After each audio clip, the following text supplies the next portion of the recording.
Good morning, welcome back to my YouTube channel. ಇವತ್ತು ಗೋಧಿ ದೋಸೆ ಮಾಡೋಣ ಅಂದ್ಕೊಂಡಿದ್ದೀನಿ. ಗೋಧಿ ದೋಸೆ ಮಾಡಿಬಿಟ್ಟು ಕಾಯಿ ಚಟ್ನಿ ಮಾಡೋಣ ಅಂತ. ಆ್ಯಂಡ್ ವಿಷ್ಣುಗೆ ಹಾಲು ಕುಡಿದು ಕೂತಿದ್ದಾನೆ. ಅವ್ನು ಹಾಲು ಕುಡಿದ್ರೆ ತಿನ್ನೋದೇ ಕಷ್ಟ, ಅವ್ನು ತಿನ್ಸೋದೇ ದೊಡ್ಡ ರೋದನೆ. ಹಂಗಾಗಿ ಗೋಧಿ ದೋಸೆ ಮಾಡಿಕೊಡು ಅಂತ, ಅದಾದ್ರೆ ಇಷ್ಟಪಟ್ಟು ತಿಂತಾನೆ ಅಂದ್ಬಿಟ್ಟು ಗೋಧಿ ದೋಸೆ ಮಾಡ್ತಾಯಿದ್ದೀನಿ. ಮನೇಲಿ ಸ್ವಲ್ಪ ರೇಷನ್ ಎಲ್ಲ ಖಾಲಿಯಾಗಿತ್ತು ಅಂದ್ಬಿಟ್ಟು ನಮ್ಮ ಹಸ್ಬೆಂಡು ಹೋಗಿ ಮನೆಗೆ ರೇಷನ್ ಎಲ್ಲ ತೊಗೊಂಬಂದರು. ಅಕ್ಕಿ, ಹಾಲು, ಮೊಸರೆಲ್ಲ. ಮಧ್ಯಾಹ್ನ 2 ಗಂಟೆ ತನಕ ಸ್ವಲ್ಪ ಫ್ರೀ ಇದ್ದೀನಿ. 2 ಗಂಟೆಗೆ ಆರ್ಡರ್ ಇದೆ. ಸೊ ಹಾಗಾಗಿ ಅಷ್ಟರೊಳಗೆ ಎಲ್ಲ ಕೆಲಸ ಮುಗಿಸ್ಕೊಬಿಡೋಣ, ತಿಂದು ಆಮೇಲೆ ಸ್ನಾನ ಮಾಡೋಣ ಅಂದ್ಬಿಟ್ಟು ತಿಂಡಿ ಕೂತ್ಕೊಂಡಿದ್ದೀನಿ. ಆಮೇಲೆ ಅವ್ರು ನನ್ನ ತಿಂಡಿ ಆಗೋ ಅಷ್ಟೊತ್ತಿಗೆ ಅವರು ಬಂದರು ತಿಂಡಿ ತಿನ್ನೋದಕ್ಕಂತ. ಸೊ ಹಂಗಾಗಿ ಬಾಲು ಮತ್ತು ಅವರಿಬ್ಬರು ಬಂದಿದ್ರಲ್ವ, ಸೊ ಫಾಸ್ಟಾಗಿ ಇಬ್ರಿಗೂ ಹಾಕ್ಕೊಟ್ಟೆ ದೋಸೆ. ಅವ್ರ ಹತ್ರ ಫಸ್ಟ್ ಕನ್ಫರ್ಮ್ ಆಗಿ ಏನೇನು ಯಾವ್ಯಾವುದು ಅಂತ ಕೇಳ್ಕೊ, ಬೇಕಾದ್ರೆ ಮಾಡ್ಕೊಡೋಣ. 23rd 24th ಇದು ಬ್ಯಾಕ್ ಡ್ರಾಪು. ಮನೆ ಕ್ಲೀನ್ ಮಾಡೋಣ ಅಂತ ಬಂದೆ. ಅಷ್ಟೊತ್ತಿಗೆ ನೋಡಿದ್ರೆ ಒಗ್ಗೆ ಬಟ್ಟೆ ತುಂಬ ಇತ್ತು. ಸೊ ಹಾಗಾಗಿ ಒಗ್ದಿರೋ ಬಟ್ಟೆ ಎಲ್ಲ ಒಣಗಿದ್ವಲ್ಲ, ಅವನ್ನೆಲ್ಲ ನೀನು ಯಾಕೋ ನನ್ನ ನೋಡ್ತಾ ಇದೆಯಾ? ನನ್ನ ಮಗ ನಾನು ನೋಡ್ಕೊಂಡು ಕಾಮಿಡಿ ಪೀಸ್ ಅನ್ಕೊಂಡ್ಬಿಟ್ಟವನೇ. ಯಾಕೋ ನೋಡೋದು ನೀನು ನನಗೆ? ಹಂಗೆಲ್ಲ ನೋಡ್ಬೇಡ ನೀನು. ನಾನು ವಾಯ್ಸ್ ಕೊಡ್ತಾಯಿದ್ದೀನಿ, ನೀನು ನೋಡ್ತಾ ಇದ್ರೆ ನನಗೆ ನಗು ಬರುತ್ತೆ, ಮಾತಾಡೋಕ್ಕಾಗಲ್ಲ, ಓಕೆನಾ? ಆಮೇಲೆ ಒಣಗಿರೋ ಬಟ್ಟೆನೆಲ್ಲ ಎಳ್ಕೊಬಂದು ಹಾಕಿ ವಾಷಿಂಗ್ ಮಿಷಿನಲ್ಲಿ ಇದ್ದಿದ್ದ ಬಟ್ಟೆ ಎಲ್ಲ ಹಾರಾಕಿ ಮತ್ತೆ ಒಂದು ಲೋಡ್ ವಾಷಿಂಗ್ ಮಿಷಿನ್ ಬಟ್ಟೆ ಹಾಕಿದೆ.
ಕೆಲಸಗಳನ್ನ ಮುಗಿಸ್ಕೊಳ್ಳೋಣ ಅಂದರೆ ಕೆಲಸಗಳೇ ಮುಗಿಯಲ್ಲ. ಸೊ ನೆಕ್ಸ್ಟ್ ಡೇ ತುಂಬ ಆರ್ಡರ್ ಇರೋದ್ರಿಂದ ಆ್ಯಂಡ್ ಇವತ್ತು ತುಂಬ ಆರ್ಡರ್ಗಳಿರೋದ್ರಿಂದ ಮೆಹಂದಿ ಆರ್ಡರ್ ಅದನ್ನು.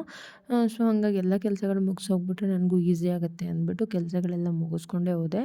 ಯಾಕಂದರೆ ಇನ್ನು 2-3 ಡೇಸ್ ಕಂಟಿನ್ಯೂಸ್ ಆಗಿ day and night full order ಇದೆ. ಹಾಗಾಗಿ ಇವತ್ತು ಕ್ಲೀನ್ ಮಾಡಿಬಿಟ್ರೆ ಆ್ಯಕ್ಚುಲಿ ನನಗೆ ಈಸಿ ಅಲ್ಲ. ಮತ್ತು ಯಾರಾದರೂ ಸಡನ್ಲಿ ಮನೆಗೆ ಬಂದರೆ ಮತ್ತು ಗಲೀಜಾಗಿದ್ದರೆ ನೋಡಿದಾಗ ಏನು ಅನ್ಕೊತಾರೆ. ಬಟ್ ವರ್ಕರ್ನ ತುಂಬ ಹುಡುಕ್ತಾ ಇದ್ದೀನಿ, ಬಟ್ ವರ್ಕರ್ಸು ಕೂಡ ಯಾರೂ ಸಿಗ್ತಾ ಇಲ್ಲ. ಲೈಕ್ ಅವ್ರು ಬಂದರೂ ಕೂಡ ಅವ್ರು ಕ್ಲೀನ್ ಮಾಡುವಾಗ ನಾನು ಮನೇಲಿದ್ದರೆ ಅಟ್ಲೀಸ್ಟ್ ಬಂದು ಕ್ಲೀನ್ ಮಾಡೋಗೋದಕ್ಕೆ ಅವ್ರಿಗೊಂದು ಕಂಫರ್ಟಬಲ್ ಇರುತ್ತೆ, ನಮಗೊಂದು ಕಂಫರ್ಟಬಲ್ ಇರುತ್ತೆ. ಸೊ ಹಾಗಾಗಿ ಯಾರು ಸಿಕ್ಕಿದ್ರೂ ಕೂಡ ನಮಗೆ ಟೈಮ್ ಮ್ಯಾನೇಜ್ ಆಗ್ತಾಯಿಲ್ಲ. ಫ್ರೀ ಇದ್ದರೆ ನಾನೇ ಮಾಡ್ಕೊಂಬಿಡ್ತೀನಿ, ತುಂಬ ಬ್ಯುಸಿ ಇದ್ದರೆ ಮನೆಗೆ ಹೋಗಲ್ಲ. ಸೊ ಹಾಗಾಗಿ ಅವರಿಗೂ ಬರೋದಕ್ಕೆಲ್ಲ ಹಿಂಸೆ.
ನಾಡಿದ್ದು 16-17 ಈವೆಂಟ್ ಇರೋದು. ನಾಳೆದು ಬ್ಯಾನರ್ಸ್ ಒಂದು ಫೋಟೋನೂ ಕಳಿಸಿಲ್ಲ. ನಾ ಹಿಂಗೆ ಬ್ಯಾನರ್ಸ್ ಮಾಡಿಸ್ಬೇಕು ವೆಲ್ಕಮ್ ಬೋರ್ಡ್ಗಳು ಮಾಡಿಸೋದಕ್ಕೆ? ಎಷ್ಟು ರಿಸ್ಕ್ ಆದರೆ 50 ಸರಿ ಫೋನ್ ಮಾಡಿ ನಮ್ಮ ಟೆನ್ಷನಲ್ಲಿ ನಾವು ಮರ್ತೋಗ್ತೀವಿ. ಅಟ್ಲೀಸ್ಟ್ ಅವ್ರ ಮನೆ ಫಂಕ್ಷನ್ ನಡೀತಿರುತ್ತೆ, ಅವ್ರಿಗೆ ರೆಸ್ಪಾನ್ಸಿಬಿಲಿಟಿ ಇರಬೇಕಲ್ವ.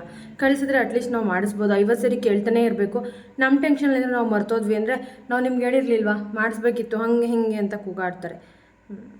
ನಮ್ಮ ಕಷ್ಟ ಸ್ವಲ್ಪ ಅರ್ಥ ಮಾಡ್ಕೋಬೇಕು.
ರೆಡಿ ಆಗೋಷ್ಟೊತ್ತಿಗೆ ಅವರು ಬಂದರು, ಅವ್ರಿಗೂ ಟೀ ಕೊಟ್ಟೆ. ಆ್ಯಂಡ್ ಅವ್ರ ಸಪೋರ್ಟ್ ಇಲ್ಲದೆ ನಾನು ಇಷ್ಟೆಲ್ಲ ಮಾಡೋದು ತುಂಬಾ ಕಷ್ಟ. ನಾನು ಹೊರಗಡೆ ಮಾಡ್ಕೊಬಂದು ಒಳಗೂ ಮಾಡೋದಕ್ಕೆ ತುಂಬಾ ಕಷ್ಟ.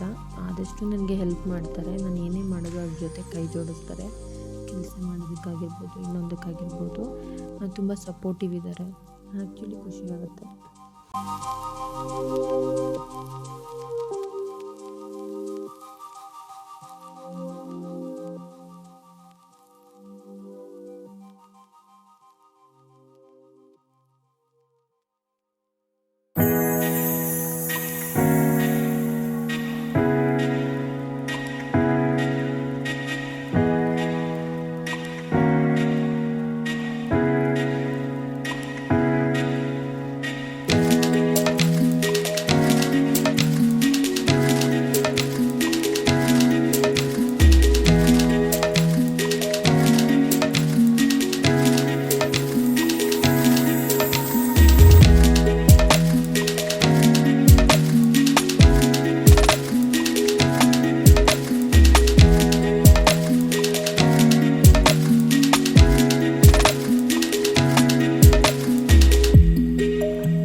2 ಒಂದು ಚಪ್ರ ಇದೆ. ಸೊ ರೆಡಿಯಾಗಿ ಹೊರಟಿದ್ದೀನಿ. ನನ್ನ ಫ್ರೆಂಡ್ ಮನೆಯಲ್ಲೇ ಆ್ಯಕ್ಚುಲಿ ಮೆಹಂದಿ ಆರ್ಡರ್ ಇದ್ದಿದ್ದು. ಸೊ ಹೋಗ್ತಿದ್ದಂಗೆ ಊಟ ಮಾಡೋ ತನಕ ಬಿಟ್ಟಿಲ್ಲ. ಊಟ ಮಾಡ್ಕೊಂಡು ಮೆಹಂದಿ ಶುರು ಮಾಡಿದ್ವಿ ನಾವು. ಎಲ್ರಿಗೂ ಹರೆ ಬೇಕಿತ್ತು. ಹುಡುಗನ ಮನೆ ಆಗಿರೋದ್ರಿಂದ ಅವ್ರ ಅಕ್ಕನಿಗೆ ಮಾತ್ರ ಕಳಶ ಹೊರ್ತಾರೆ ಅಂದ್ಬಿಟ್ಟು ಇಂಡಿಯನ್ ಮೆಹಂದಿ ಹೇಳಿದ್ರು. ಇನ್ನೆಲ್ಲರೂ ಹರೇಬಿಕ್ ಹಾಕ್ಸ್ಕೊಂಡ್ರು.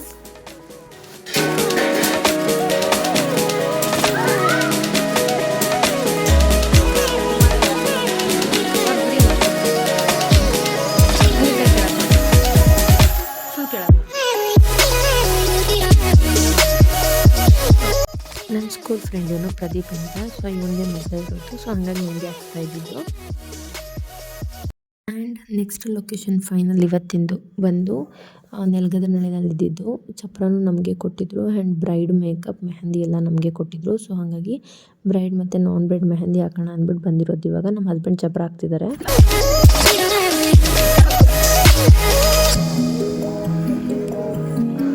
ಅವರೆಲ್ಲ ಇಲ್ಲೇ ಇರ್ತಾರಲ್ಲ, ನಿಮಗೆ ಫಸ್ಟ್ ಹಾಕ್ಬಿಟ್ಟೆ ಅವ್ರಿಗೆ ಹಾಕೋದು. ಪ್ಯಾನಿಕ್ ಬಾಯ್